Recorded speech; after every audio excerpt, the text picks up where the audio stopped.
বলে, সাহাবীর বাবা গো, মনে আসেনি বাবা? সাহাবীর বাবা, কেন আমারে জানালে না? কেন জানাজা দিলা? এখানে ঘরের মধ্যে দাফন করলা?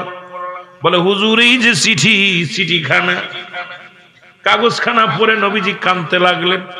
জিবরিল আমিন এসে বলে, নবী গো, ইয়া রাসূলুল্লাহ, ইয়া হাবিবাল্লাহ, আপনার যুবক ইসলামকে এত ভালোবাসে, আপনার যুবক আপনাকে এত ভালোবাসে, কোরআনকে এত ভয় পায়, কোরআনকে ভালোবাসে, কবরকে ভয় পায়, জাহান্নামকে ভয় পায়। ইয়া রাসূলুল্লাহ, ইয়া হাবিবাল্লাহ, ওই জাহান্নামের ভয়ে, কারণ জাহান্নামের গায়ে 70টা রশি লাগানো আছে, 70,000 রশি লাগানো আছে। এক একটা রশির মধ্যে 70,000 ফেরেশতা ধরে টানবে।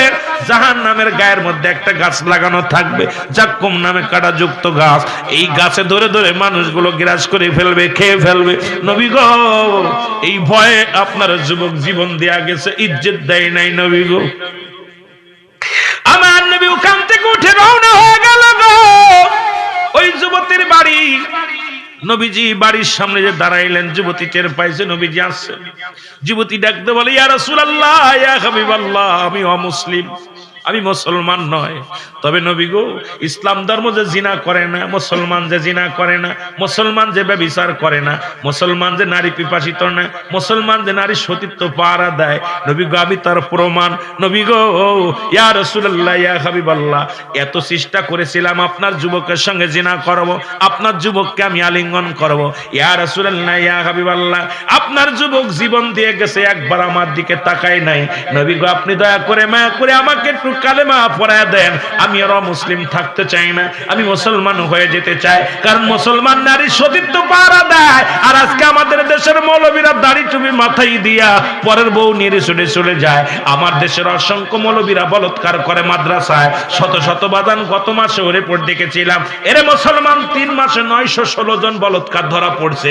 এই মাসে আজকের জরিপে দেখলাম মুসলমান 1900, এই বছরের মধ্যে শোনো, গত বছর 1927 জন বলাৎকার ধরা পড়ছে। মৌলবী দাড়ি টুপি মাথায় দিয়া এরা পুরুষের সঙ্গে বলাৎ করে। সুতরাং এরা ইসলামের মধ্যে পড়ে না, এরা কোন আলেমের ভিতরে পড়ে না, এরা দাড়িওয়ালা টুপিওয়ালা রাখিয়া, এরা আবু জাহেলের খালাতো আবু জাহেলের মুখেও দাড়ি ছিল, ওদের মুখেও দাড়ি আছে। আবু জাহেল টুপি মাথায় দিত, ওরাও টুপি মাথায় দেয়, কারণ এরা রূপ ধরেছে মুসলমান। আমার নবীজি বলে, এই জন্য আল্লাহ বলে, আমিনান নাস, মানুষের মধ্যে না কুল তারা বলবে আমান্নাতুল ঈমান আনসা বিল্লাহি, আল্লাহর প্রতি, অবিলা মিনা কিরাতের প্রতি বিশ্বাস স্থাপন করছে। ওমা হুম বিমুমিনিন, আল্লাহ কয় হাবিবরে, ওরা মুমিন মুত্তাকিন বলে দাবি করবে। আল্লাহ বলে, হাবিব ওদের জন্য আমি রেখে দিলাম মুইদ্দাতুল কাফিরিন, ওই কাফের বেঈমান মুনাফিকদের জন্য আমি আল্লাহ প্রস্তুতি করে রাখলাম 7টা জাহান্নাম। যে বলৎ করে সে মুসলমান না, যে নারী সতীত্ব নষ্ট করে সে মুসলমান হতে পারে না, যে নারীর হাত ধরে টানাটানি করে সে মুসলমান হতে পারে না, যে বেগানা নারীর পিপাসিত সে মুসলমান হতে পারে না। মুসলমান এই মৌলবী শোন, একটা আয়াতের তাফসীর করতে বলবেন, সেটা হলো ইয়া আইয়ুহাল্লাযীনা আমানু, হে ঈমানদারেরা, বিশ্বাসীরা, আদখুলু ফিস সিলমি কাফা, এই একটা আয়াতের তাফসীর করতে বলবেন মৌলবীদের। এই সিলেটের ভাইরা শোনো, আলেমদের বলবেন এই একটা আয়াতের তাফসীর করো। ইসলাম শব্দের অর্থ, ইসলামের আবিধানিক শাব্দিক অর্থ 80 থেকে 82টা। আমার বাবারা যারা আছেন খেয়াল করবেন, 80 থেকে 82টা।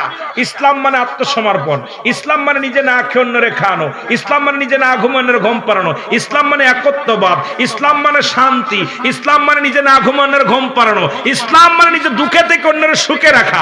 এই আলেমরা, তাহলে ইসলামের মধ্যে ঢুইকা যদি তুমি নারীবাজি করো, ইসলামের মধ্যে ঢুইকা যদি ঠাকবাজি করো, ইসলামের মধ্যে যদি বলাৎকার করো, ইসলামের মধ্যে ঢুকে যদি মাজার ভাঙো, ইসলামের মধ্যে ঢুকে যদি শয়তানি কাজ না থাকতে পারো, তুমি কেমন মুসলমান? জোরে বলেন ঠিক কিনা? জোরে বলেন ঠিক কিনা?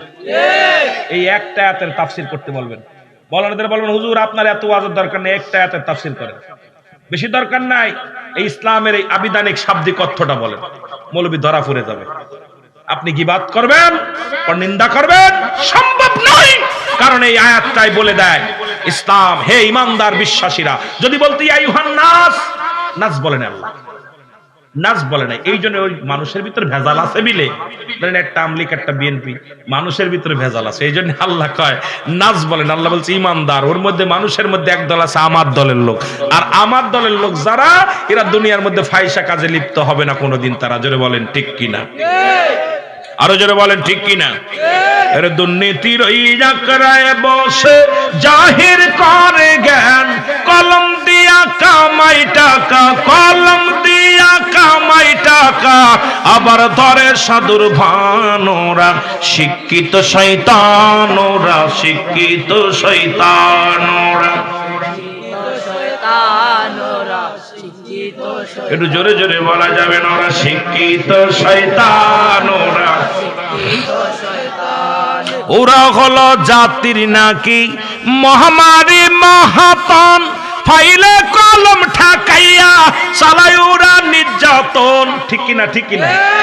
ওরা হলো জাতির নাকি মহামারী মহাতন, ফাইলে কলম ঠাকাইয়া চালায় ওরা নির্যাতন। ঘুষের টাকায় ওদের ভুড়ি, ঘুষের টাকায় ওদের ভুড়ি, করে যে টান টান। ওরা শিক্ষিত শয়তান, ওরা শিক্ষিত শয়তান, ওরা আরো জোরে বলেন ওরা শিক্ষিত শয়তান, ওরা।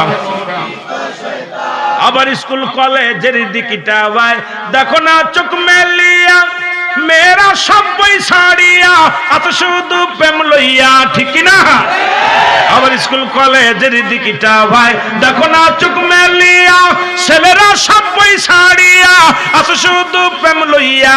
অস্ত্র যে তার সঙ্গের সাথী, অস্ত্র যে তার সঙ্গের সাথী, ওই দেশে মস্তান। ওরা শিক্ষিত শয়তান, ওরা শিক্ষিত শয়তান, ওরা এর দুর্নীতির ওই আকড়ায় বসে জাহির করে জ্ঞান। বলো দুর্নীতির ওই আকড়ায় বসে জাহির, এর কলম দিয়া কামাই টাকা, কলম দিয়া কামাই টাকা, আবার ধরে সাধুর ভান। ওরা শিক্ষিত শয়তান, ওরা শিক্ষিত শয়তান, ওরা শিক্ষিত শয়তান। এবার কিরাম বুঝলাম পাশে পাশে কথা কয় না কেন? আয় হায়, স্কুলে সারা জীবন খাতা কলম টানছি, এইবার দেখি খালি পিস্তল, ড্যাগার, রামদা। ছাত্র ক্যাম্পাস থেকে যদি ট্রাক ট্রাক মারে, এদেরকে আমরা বিশ্ববিদ্যালয়ে পড়তে দিছি, আর আমরা খাতা কলম টানতে টানতে ঘাড়ে কড়া পড়ে গেছে। আর এই বদমাইশ গুলো বাবার টাকা নষ্ট কইরা ড্যাগার কিনছে, পিস্তল কিনছে, রামদা কিনছে। আজকে জাতি শেষ, এদেরকে কি শিখাইবে? জাতির চোখ বান্ধা। জোরে বলেন ঠিক কিনা। এ যুবক জেগে ওঠ, আর ঘুমানোর সময় নাই। বিশ্ববিদ্যালয় এগুলো চলবে না, প্রতিষ্ঠানে এটা চলবে না। প্রতিষ্ঠানে লেখাপড়া করে আদর্শবান হতে হবে, চরিত্রবান হতে হবে। আর আমার দেশের শিক্ষিত সমাজটাকে নোংরা বানিয়ে দিচ্ছে এদেশের সমস্ত দালালেরা। জোরে বলেন ঠিক কিনা। এই দালালেরা নোংরা বানিয়ে দিচ্ছে, আমার দেশের সন্তানদেরকে সন্তানাস বানিয়ে দিচ্ছে, আমার দেশের সন্তানদেরকে বাচিরাখর বানিয়ে দিচ্ছে। কারণ এই জাতিকে আর ভালো বানানো সম্ভব নয়। এই জাতির ভিতর থেকে কোরআন উঠিয়ে দিচ্ছে, এই জাতির ভিতর থেকে ইসলাম উঠিয়ে দিচ্ছে। এই জন্য এখনো সময় আছে। সিলেট থেকে শুরু করো, শাহজালাল যেমন তাকবীর দিয়েছিল, গণগোবিন্দর দালান খসে পড়েছিল। শাহজালাল যখন আযান দিয়েছিল, গণগোবিন্দর পেশাব ভেঙে পড়েছিল। আবার এখান থেকে গর্জন মারো, গোটা বিশ্বকে জানিয়ে দাও ইসলাম আছে, থাকবে, ছিল, থাকবে, আছে। যে বলেন ঠিক কিনা।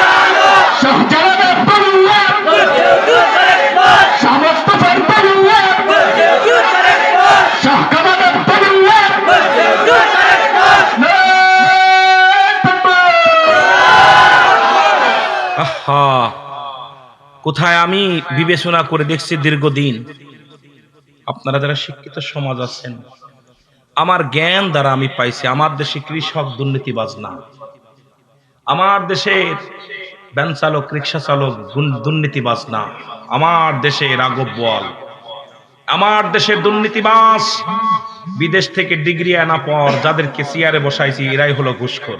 যদি বলেন ঠিক কিনা?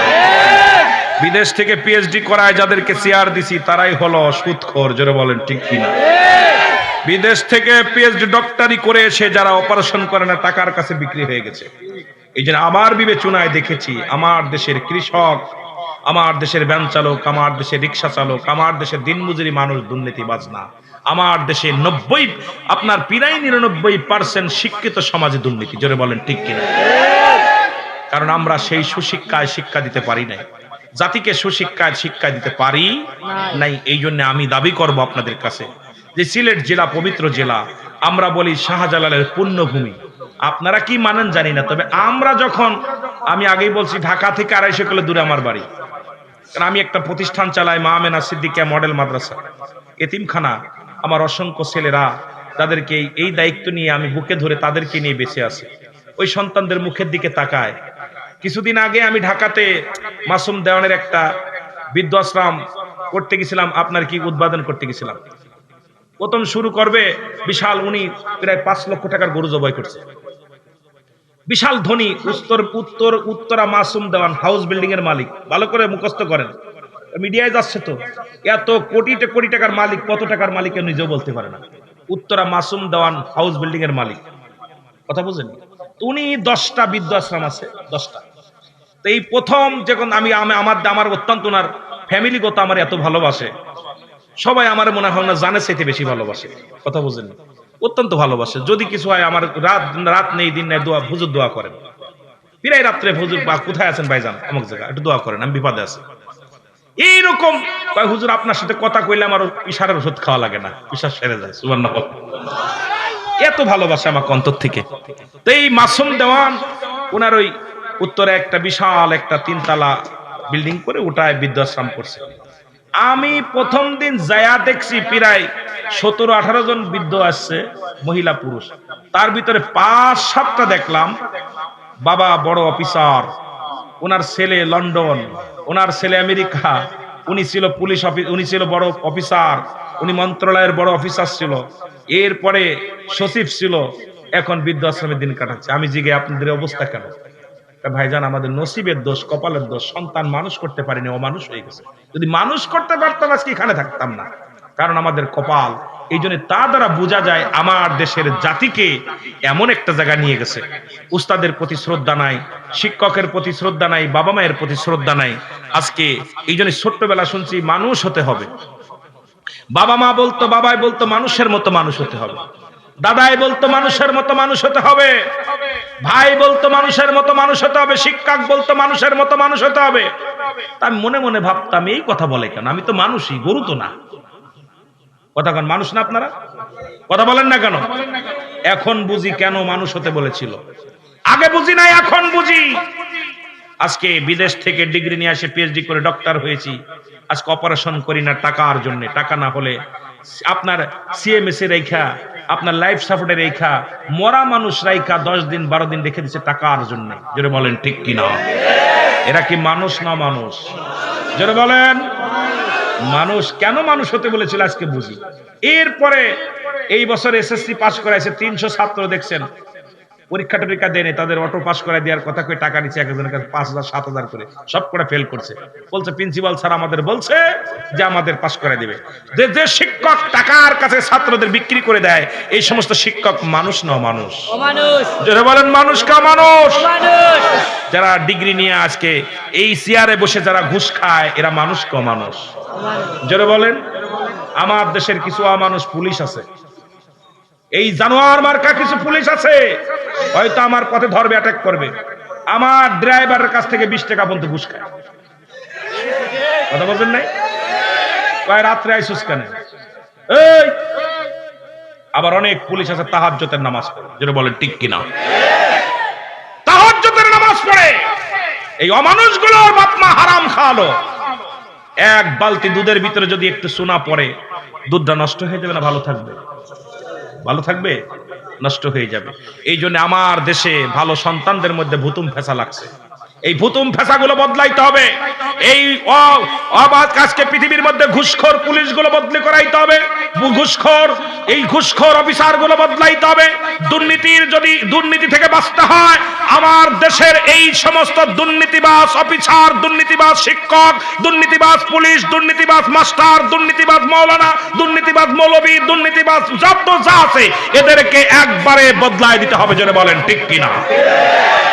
আবার নতুন একটা বাংলাদেশ উপহার দিতে হবে। শাহজালালের বাংলাদেশ, শাহপরানের বাংলাদেশ, শাহ মখদুমের বাংলাদেশ, এনায়েতপুরের বাংলাদেশ, ফরিদপুরের বাংলাদেশ, ফুলতলির বাংলাদেশ। এই বাংলাদেশের দুর্নীতিবাদ, সন্ত্রাসীবাদ চলতে দেওয়া যাবে না, যাবে না, যাবে না। জোরে বলেন ঠিক কিনা? কথা বোঝেন? সব ক্ষেত্রে এখনো দুর্নীতি আছে। মুদ্রার এ পিঠ আর ও পিঠ, কথা নেই, ও পিঠ আর ও পিঠ। জোরে বলেন ঠিক কিনা? এ পিঠ আর ও পিঠ। আমি কাউকে গালি দিতেছি না, হয়তো অনেকের গায়ে লাগতেছে কথাগুলো। আমি আগেই বলছি বাবা, আমি আপনাদেরকে বুঝানো যে কথাগুলো একবার খেয়াল করুন। রুহুল আমিন যা বলতেছে একটু খেয়াল করবেন বসে বসে, তখন আপনার জ্ঞান খুলে যাবে যে আপনাদের আগামী প্রজন্মের জন্য আমি বলতেছি। আজকে আগামী প্রজন্ম আমি বাঁচাতে হবে। আমাদের তো শেষ, আপনি আমি তো শেষ। আপনার ছেলে, আপনার নাতি, আপনার প্রতি যেভাবে মাদক সেবন শুরু হয়েছে, যেভাবে ঘুষ লেনদেন শুরু হয়েছে, যেভাবে দুর্নীতি শুরু হয়েছে, বাজান আগামী প্রজন্ম আমার ভাইয়েরা কি করবে, আমার ছেলেরা কি করবে, এটা আমাদের মাথায় রাখা লাগবে। আপনি আমি তো শেষ হয়ে গেছি ভাই, এই চিন্তা আমাদের মাথায় আনার দরকার। আল্লাহ আমাদের বুঝ আর তৌফিক দান করুক। সকলে বলুন আমিন।